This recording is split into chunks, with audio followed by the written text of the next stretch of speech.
오늘 우리 출애굽기 21장 말씀입니다. 출애굽기 21장. 출애굽기 21장부터 23장까지가 계약법전 이렇게 불렀습니다. 계약법전. 자, 19장에서 출애굽기 19장에서 18장까지는 홍해를 건너서 신의 광야를 통과해서 신의 산까지 오는 과정이 18장까지죠. 19장이 이제 신의 산입니다. 출애굽한 지 3개월이 딱 됐을 때예요. 거기서 하나님과 만나고 이제 나는 너희의 하나님이 되고 너희는 내 백성이 된다. 이걸 좀 더 구체적으로 거룩한 나라, 제사장 나라, 거룩한 백성이 되고 그렇게 서로 그런 관계를 가지고 이제 앞으로 하나님께서는 보호하시고 공급하시기로 약속하시고 백성들은 그렇게 하나님을 섬기기로 이제 다짐했어요. 그리고 이제 그 구체적인 이야기들이 20장부터 나오는데 20장에 처음에 뭐가 있습니까? 십계명이 있죠. 그래서 17절까지 십계명 10가지 하나님을 사랑하는 법, 또 사람들을 어떻게 사랑하며 하나님의 백성으로 살아갈까 하는 것을 총론적으로 말씀해 주셨고, 그리고 나서 이제 그 다음부터는 이 하나님의 백성이 살아가는 데 있어서 좀 더 구체적인 내용들을 말씀하고 계세요.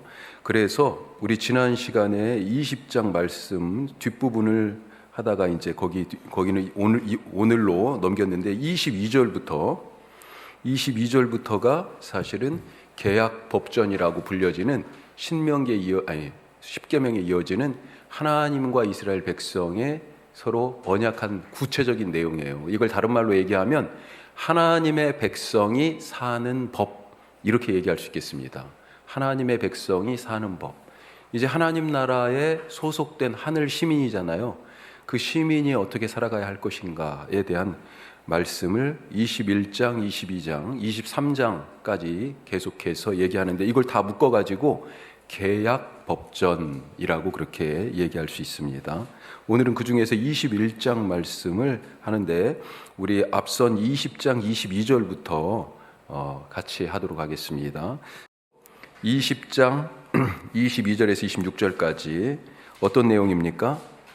먼저 하나님께서 이 시내산에 지금 임재하셔서 말씀하셨잖아요. 22절은 그 하나님의 임재, 그것을 경험하지 않았느냐 너희들이. 자, 그 얘기예요. 하나님의 현현 혹은 임재 이렇게 쓰시면 되겠어요.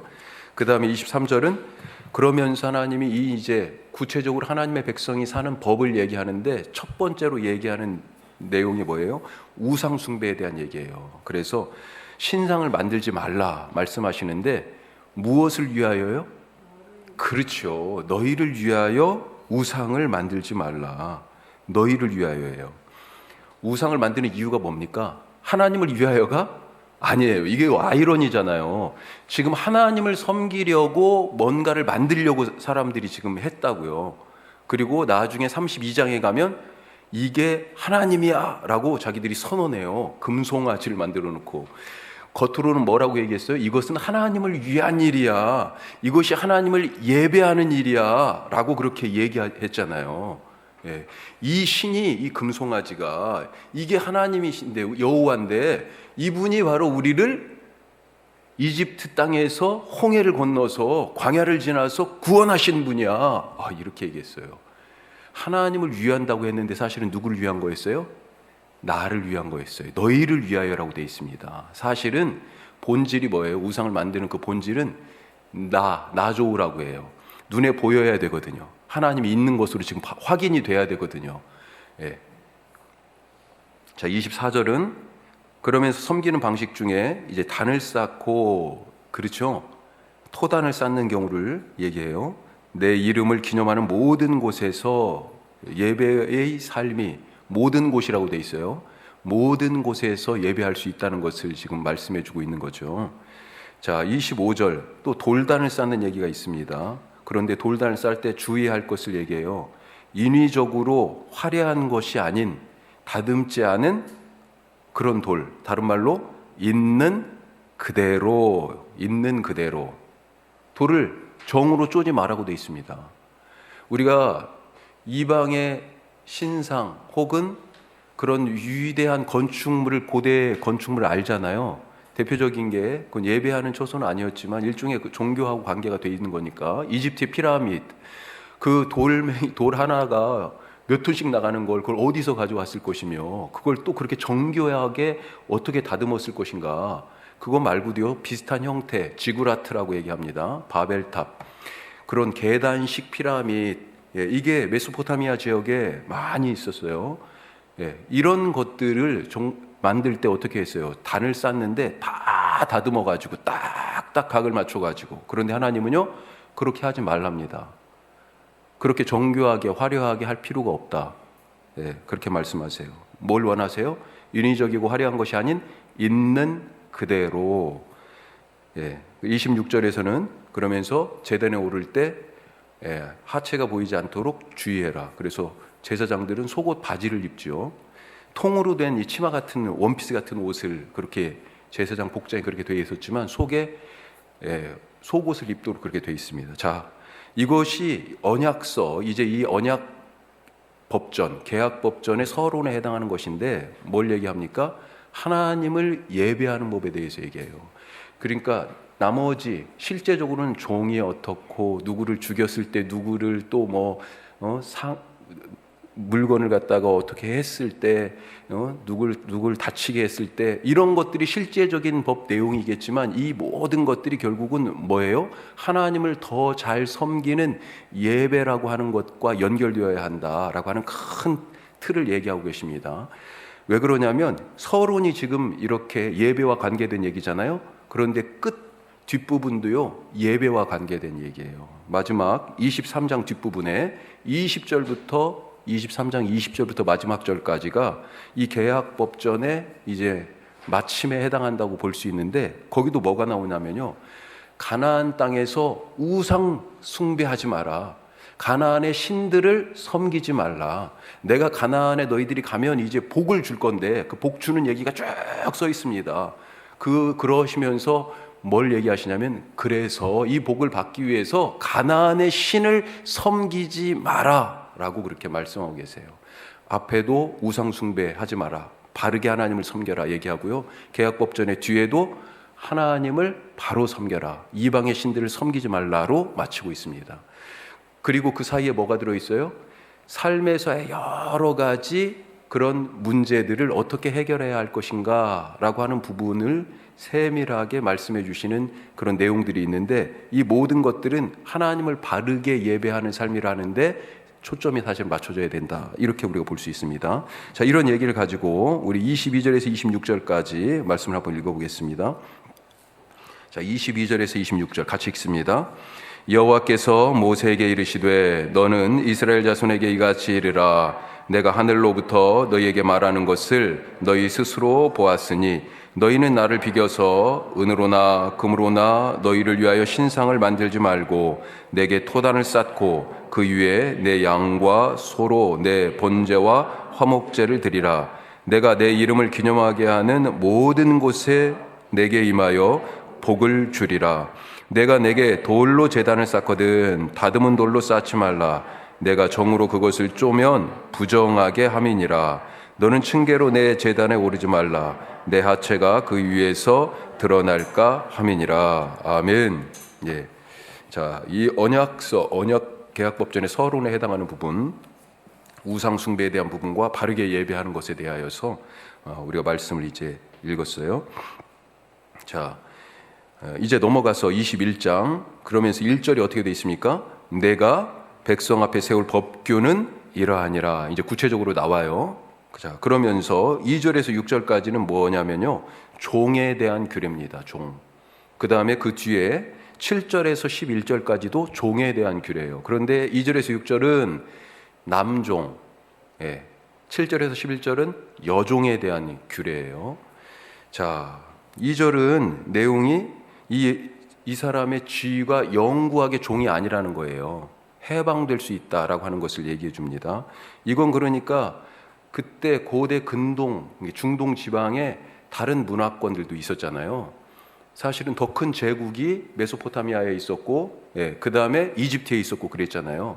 그런데 이들이 가지고 있던 법에도 이런 해방에 대한 규정이 없어요, 거의. 예, 좀 특별한 내용이죠.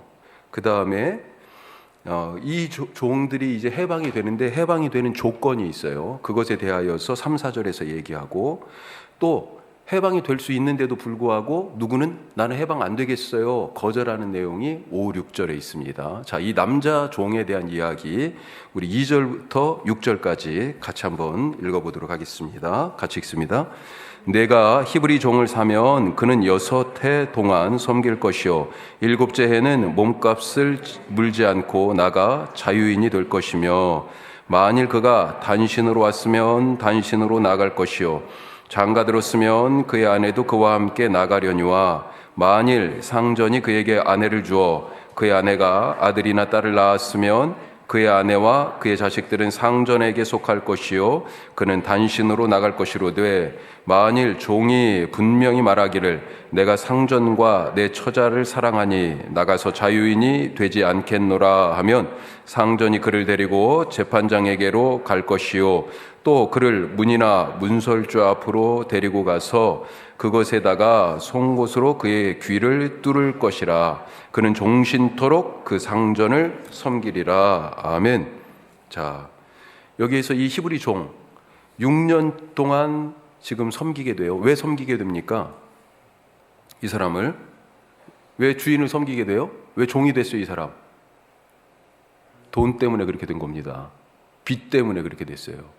그래서 빚 때문에 자발적으로 그 빚을 갚기 위해서 자기의 노동력을 제공하는 거예요. 이런 점에서 우리가 생각하는 노예, 그 종이라고 지금 번역이 되어 있긴 하지만 그 노예하고는 다른 차원인 거예요. 예, 다른 차원입니다. 좀 쉽게 얘기하면 지금의 개념으로 일종의 계약, 빚을 갚기 위하여서 노동력을 제공하는 피고용인 같은 그런 형태예요. 자, 빚 때문에 자발적으로 자기 노동력을 제공하는 피고용인, 그러니까 잠재적으로는 자유인이라는 겁니다. 예. 자, 이 사람의 지위를 그래서 생각해 보면 6년 동안은 이 빚 때문에 빚 갚아야 되잖아요. 그래서 일을 하는 것입니다. 하지만 7년째 되면 몸값 없이 자유인이 될 수 있다. 거기 뭐라고 돼 있어요? 2절에 7째 해에는 몸값을 물지 않고 나가 자유인이 될 것이며, 그러니까 그 전에는 자유인이 되려면 어때요? 빚을 갚아야 된다는 거죠. 지금 자기 몸값이 그 빚이에요. 지금 남아있는 빚, 그것을 내면 7년 되기 전에도 사실은 나갈 수 있는 거죠. 예. 그런 개념입니다, 기본적으로. 자, 이것을 우리가 7년째 되는 때 지금 해방이 되는 거잖아요. 종살이에서 놓여지는 거니까 이걸 안식년하고 지금 혹시 착각할 수도 있는데 안식년하고는 다른 개념입니다. 이건 안식년은 이미 이스라엘 전체적으로 7년에 한 번씩 돌아오는 안식년이 있잖아요. 이때는 땅이 쉬는 거예요. 땅이 쉬는 거. 예. 사람이 빚을 면제받는 것 혹은 자기 땅을 되찾아오는 것, 그러니까 빚 때문에 땅을 다른 사람한테 넘어간 거잖아요. 그 땅이 되돌아오는 것, 이것은 50년에 한 번, 7번의 안식년이 지나는 그 다음 희년에 이런 일이 가능하고요. 예. 또 개인적으로는 6년째 종살이를 하고 피고용인처럼, 그리고 7째 해가 되면 이 희년과도 상관없이 해방될 수 있다라고 하는 것입니다. 예, 이런 점에서 좀 차이가 있어요. 자, 3절 4절에 보면, 자, 이 사람이 이제 7년째 나갈 때, 자, 나가게 되죠. 종살이 이제 해방입니다. 세 가지 경우가 있어요. 자, 혼자 왔으면 3절에 보니까 어떻게 됩니까? 그렇죠. 혼자 나가야 되고요. 아내와 함께 부부가 왔으면, 그렇죠. 같이 가는 거예요. 이 노동력을 그러니까 2배로 지금 제공하는 거죠. 여기서 이 아내를 종으로 똑같이 지금 생각해 볼 수 있습니다. 그러니까 남종에 대한 규례만이라고 얘기가 어렵고 기본적으로는 남종에 대한 것이지만 이 아내도 지금 똑같이 7년째 해방되는 거잖아요. 예, 그러니까 여종까지도 사실은 7년째 자유함을 얻게 된다. 이렇게 또 볼 수 있겠습니다. 또 종살이 하던 그 6년 동안에 결혼을 했어요. 그런데 그 집에 있는 상전이, 주인이 준 여인을 아내로 맞았어요. 그래서 자녀도 낳았어요. 어떻게 됩니까? 나갈 때 그렇죠. 이 아내와 자식들을 놓고 가야 돼요. 이게 왜 그러냐면 소유권이 주인에게 있어가지고 이게 지금 우리 개념으로 봤을 때는 엄청나게 불합리한 것처럼 보이는데 그럼에도 불구하고 당시에 다른 법전들하고 그때 당시에 더 큰 나라들 법전들하고 비교해 봤을 때 훨씬 더 획기적이고 혁명적인 그런 내용들이에요. 그러니까 그때 당시에 그런 문화적 토대를 사실은 무시할 수 없다. 지금의 관점으로 보면 이거 너무했는데 라고도 얘기할 수 있겠지만 그때 당시의 문화적 관점으로 봤을 때는 엄청나게 혁명적인 선언이다 라고 하는 것입니다. 자, 그런데 이렇게 나갈 수 있는 기회가 있는데 이 사람이 안 나가겠다라고 사면을 거절하면 어떻게 됩니까? 이유가 두 가지예요. 주인을 사랑하고 또 가족하고 헤어지지 않겠다라고 하는 이유로 나는 안 나가겠습니다. 그러면 어떻게 하라고 그랬습니까? 그렇죠. 이 사람 데리고 함께 살도록 하는데 과정이 있어요. 재판장 앞에 가라고 되어 있습니다. 재판장이 뭐라고 되어 있어요? 제 성경은 거기 번호가 있어요. 1번, 2번 되어 있는데 뭐라고 되어 있냐면 하나님이라고 되어 있네요. 하나님. 여기 재판장이라는 말의 원래 뜻이 지금 하나님이에요. 네, 하나님 앞에 가서. 그런데 성전에 가서 이렇게 또 이해할 수도 있겠고요.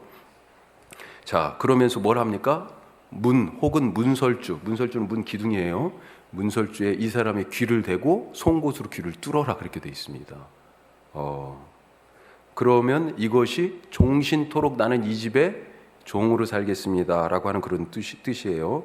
자, 이 귀를 뚫는 것이 두 가지 의미를 갖고 있는데 하나는 나는 이제 이 집에 영원히 속합니다라고 하는 하나의 절차고 또 한 가지는 누구는 그렇게 해석을 해놨더라고요. 주인의 귀를 뚫었잖아요. 주인의 말을, 주인의 요구를 듣기 위해서 항상 귀를 열어놓겠습니다라고 하는 종의 가장 기본적인 자세죠. 청종하겠습니다라고 하는 그런 의미다. 또 뭐 그렇게 해석하기도 해요. 자, 남종에 대한 얘기는 이렇게 되어 있고요. 여종에 대한 얘기는 어떻게 되어 있습니까? 여종에 대한 얘기는 7절에서 11절. 자, 여기에서 이 여종은 남종과 같은 것처럼 보이는데 그렇지 않아요. 개념이 다른 사람입니다. 단순하게 빚 때문에 종이 된 그런 사람이 아니에요. 보니까 잘 읽어보시면 자, 어떤 사람일지 우리가 읽으면서 한번 찾아보죠. 그리고 이 사람이 주인의 집에 왔어요. 왔는데 주인이 해야 될 의무가 있어요. 그것을 지키지 않으면 나중에는 결국 그냥 다시 나갈 수 있어요. 자, 7절에서 11절 말씀 같이 한번 읽어보겠습니다.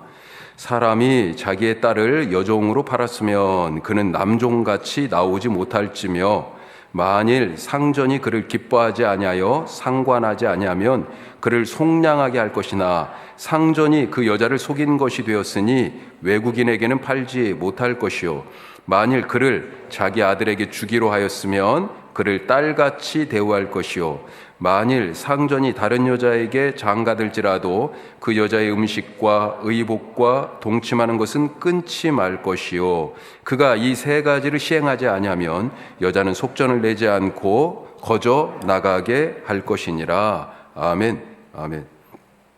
자, 어떤 경우라고 보여집니까? 이 남종하고 지금 개념이 좀 달라요. 보니까 그냥 종으로 온 게 아니고요. 이 사람은, 이 여인은 이 주인의 아내, 조금 더 정확하게 얘기하면 첩이 첩으로 사실은 이 집에 온 거예요. 자, 그래서 남종과 같은 그런 피고용인의 개념이 아니라 첩의 개념이다. 이것을 다른 이유로 얘기하면 왜 그 집에 첩으로 갔겠어요? 경제적인 이유 때문에 이 딸을 지금 딸의 아버지가 판 거예요. 사실은 경제적인 이유 때문에 어떤 의미에서는 빚을 갚기 위하여서 이렇게도 볼 수 있겠어요. 딸을 지금 그 어느 사람에게 팔았어. 그렇게 해가지고 결혼을 시킨 거죠. 자, 그런데 그 부분에 대하여서 그 사람이 이 여인을 받았는데 나는 마음에 안 들어요. 그럴 경우 어떻게 해야 되냐? 의무를 불이행한 경우에 여인의 가족이 다시 데려올 수 있다는 거죠. 속량할 수 있다. 자, 돈 때문에 지금 간 거잖아요. 그러니까 돈을 내면 돼요. 몸값을 그대로 속량할 수 있어요. 속량이라는 게 몸값을 낸다는 뜻이에요. 자, 또 그렇지만 이 주인이 의무를 원래 받을 때는 첩으로 삼겠다라고 하고 받았는데 이 또 주인이 의무를 이행하지 않은 거잖아요. 마음대로 내칠 수가 없고 특별히 외국인에게는 팔 수가 없다. 그렇게 돼 있고 또 세 번째는 음식이나 의복이나 잠자리 이 세 가지에 대하여서 의무를 이행하도록 그렇게 얘기하고 있습니다. 만약에 이것을 주인이 의무를 이행하지 않으면 아까 몸값을 내고 찾아갈 수 있었잖아요. 이 여인을 도로. 그런데 이 세 가지 의무를 주인이 이행하지 않으면 몸값 없이 속전이에요. 속전 없이 다시 데려갈 수 있다라고 하는 것입니다. 9절에서는 만약에 주인이 자기의 첩으로 삼지 않고 아들에게 주겠다라고 그러면 딸처럼 대우해라 그런 얘기까지 있어요. 그러니까 이 부분에 대하여서는 사실은 상당히 이 여인을 갖다가 여인 중심으로 사실은 말씀하고 있는 부분들이 있어요. 뒤에서 말씀드리겠습니다만 함무라비 법전 당시에 주전 1750년경에 만들어진 함무라비 법전 고대 바벨론의 함무라비 왕의 그 법전에 보면 이혼녀에 대한 배상 규정은 있지만 이렇게 첩으로 팔린 여자에 대한 배상 규정은 없어요. 그런 점에서 좀 차이가 있습니다. 자, 내용만 오늘 살피는데도 시간이 많이 가네요. 자, 12절에서 17절을 보면 이제 뭐가 나오냐면요. 사형에 해당하는 죄. 그 다음에 18절에서 28절까지는 상해에 해당하는 죄.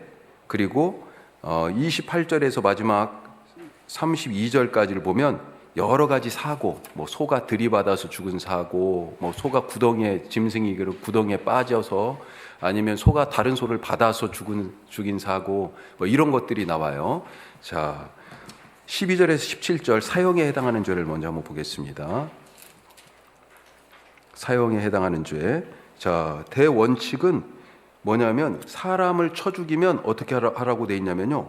반드시에 동그라미 좀 쳐주세요. 반드시 죽이라고 돼 있습니다. 다른 방법이 없어요. 사람을 죽였으면 생명에 대해서는 생명으로 갚도록 그렇게 하는 것이 대원칙입니다.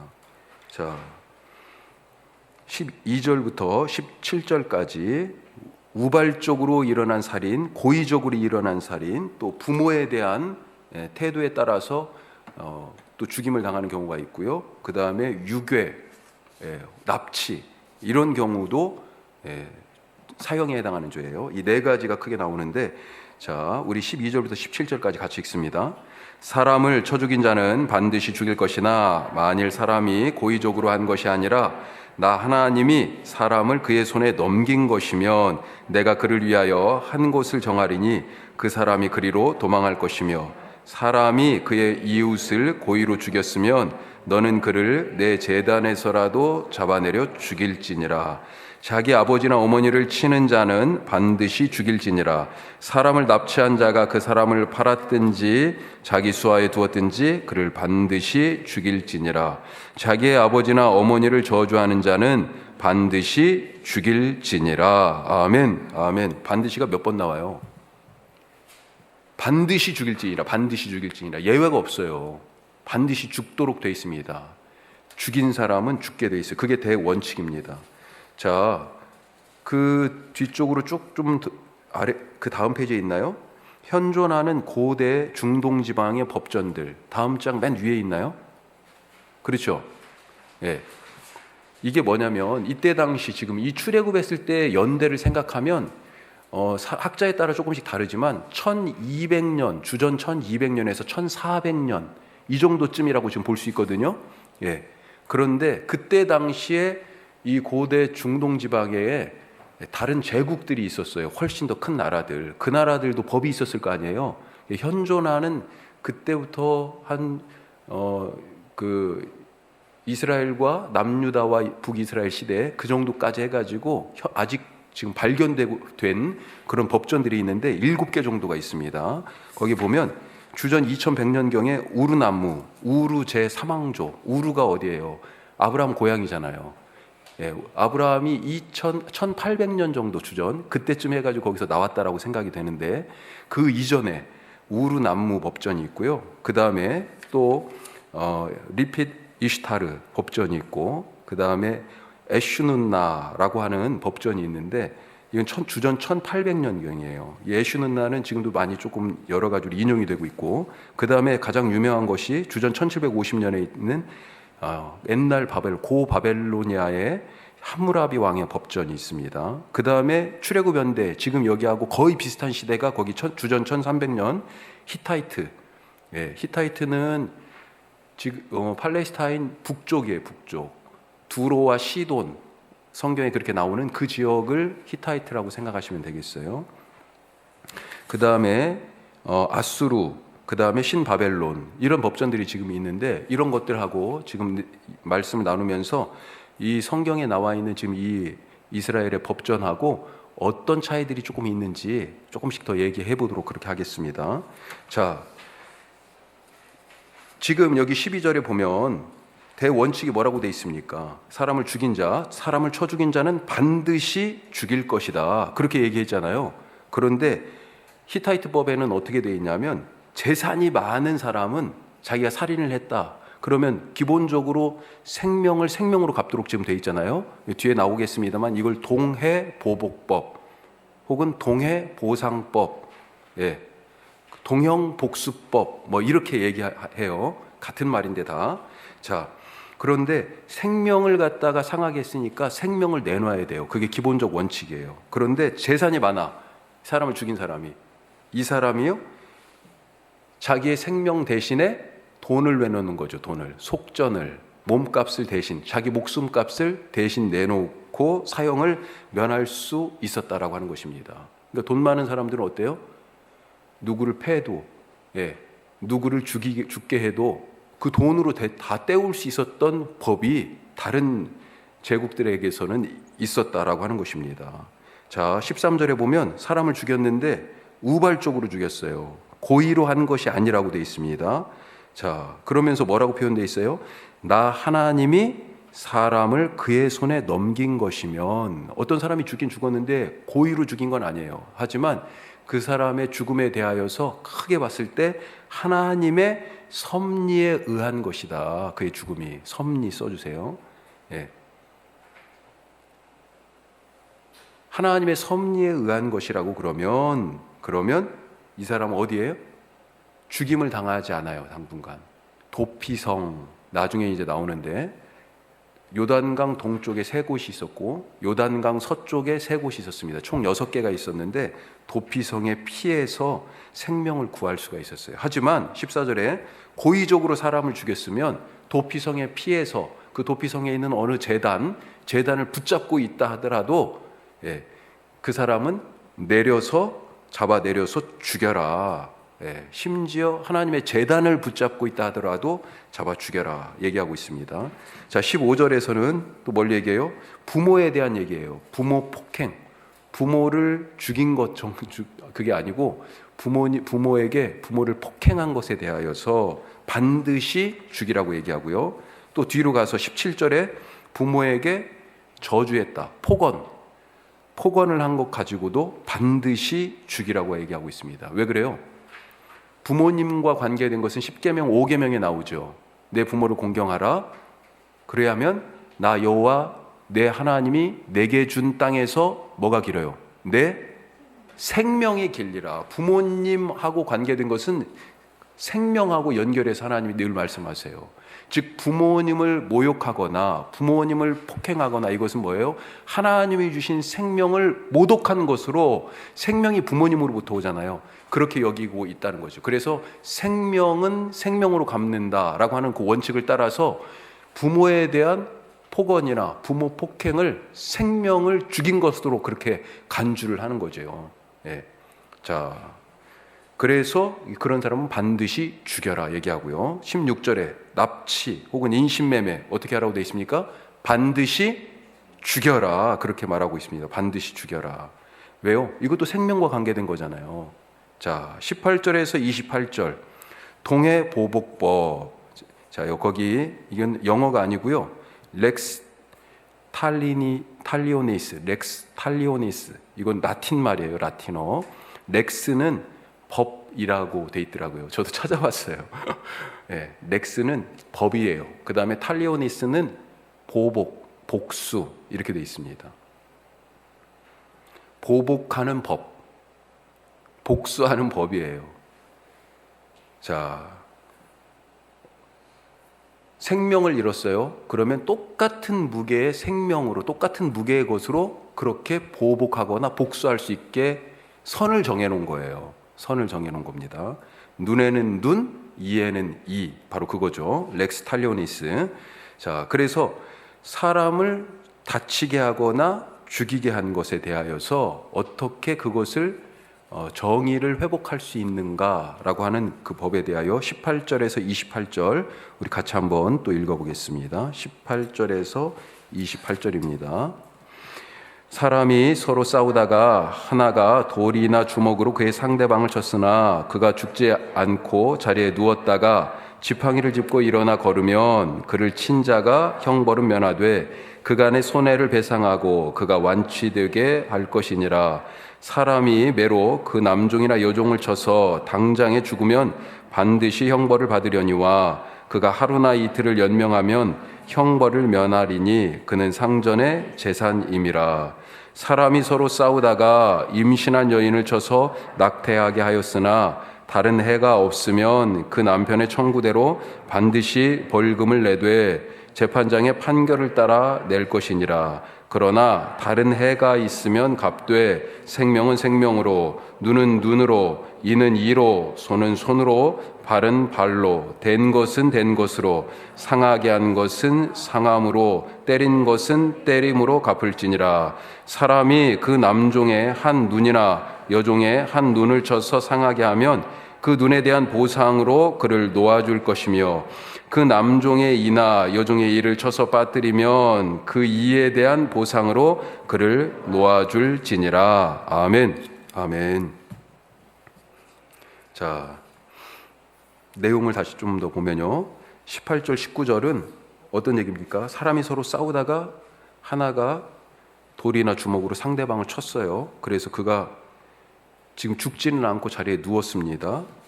다친 거죠. 그리고 나서 지팡이를 짚고 걸었어요. 그러니까 죽지 않았습니다. 다치기만 한 거예요. 그러면 형벌을 면할 수 있다. 하지만 거의 그에 합당한 손해에 대하여 배상을 하라는 것입니다. 예.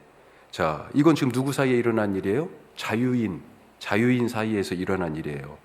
이 일에 대하여서 생활비, 시간이 낭비된 것에 대한 보상, 그 다음에 완치될 때까지 치료비, 이런 것들을 같이 배상하도록 돼 있습니다. 보상과 배상이 다르죠. 배상하도록 돼 있어요. 자, 20절, 21절은 그런데 이번에는 어떤 경우예요? 남종이나 여종이에요. 남종이나 여종. 자, 죽으면 어떻게 됩니까? 반드시 죽도록 돼 있어요. 그런데 아까 히타이트법은 어떻게 돼 있다고요? 주인이 돈이 많아요. 돈으로 그걸 처리할 수 있는 거예요. 하지만 기본적으로 죽이면 어때요? 그거 우발적으로 일어난 일이 아닌 이상, 우발적으로 죽였으면 아까 어떻게 됐습니까? 도피성 같은 데 피할 수 있었잖아요. 그렇지 않고 그냥 화가 나가지고 말 안 듣는다고, 종인데 시킨 대로 안 했다고 때려가지고 갑자기 죽었어요. 그러면 생명은 생명으로의 법이 그대로 적용되는 겁니다. 자, 하지만 죽지 않았어요. 그 죽지 않은 것을 기준을 어떻게 뒀어요?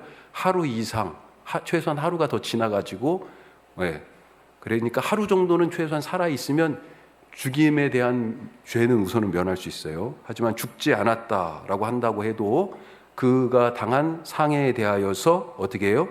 그대로 갚아줘야 돼요. 갚아줘야 돼. 자, 26절에서 27절. 그래서 어떤 개념? 그래서 거기 죽지 않으면 거기 밑줄에는 동해 보복 이렇게 써주시면 되겠습니다. 그러니까 죽지 않고 상했어요. 그것에 대하여서 손해 본 그대로를 보상해 줘야 되는 거죠. 동해 보복법입니다. 자, 그것과 연결해서 26절, 27절에 보면, 자, 종의 눈이 상했어요. 그러면 때렸는데 죽지는 않았어. 하지만 종의 눈이 상했어요. 어떻게 해야 됩니까? 원래는 눈에는 눈으로 그렇게 가야 되죠. 그런데 예, 어떻게 하라고 돼 있어요? 석방하라고 돼 있습니다. 자유를 주라고. 이가 이를 부러뜨렸어요. 이에는 이가 원래 맞는 것인데 정의를 어떻게 실현하라고요? 눈에는 눈, 이에는 이라고 하는 방법이 사실은 정의를 실현하는, 정의를 회복시키는 그런 방법이었는데, 그 사람들을 위하여서 더 나은 정의는 뭐예요? 해방이거든요. 그래서 눈을 다쳤으면 해방시켜주고, 이를 다쳤어도 해방시켜줘라. 그래서 그것을 회복적 정의, 그렇게 또 얘기합니다. 자유케 해라, 자유케. 자, 22절에 임신부가 폭행을 당한 일이 나와요. 22절에. 자, 그런데 거기 한번 읽어보겠습니다. 22절. 사람이 서로 싸우다가 임신한 여인을 쳐서 낙태하게 하였으나 다른 해가 없으면 그 남편의 청구대로 반드시 벌금을 내되 재판장의 판결을 따라 낼 것이니라. 자, 이게 무슨 말일까요? 여기에서 낙태라고 번역이 되어 있지만 제가 여러 군데를 다 같이 찾아보고 다시 말씀을 지금 몇 번 읽어봤는지 몰라요. 그런데 이건 낙태라기보다는 조산이에요. 조산. 그러니까 조금 더 일찍 애가 이런 과정에서 애가 일찍 나온 거죠. 그런데 다른 해가 없어요. 예.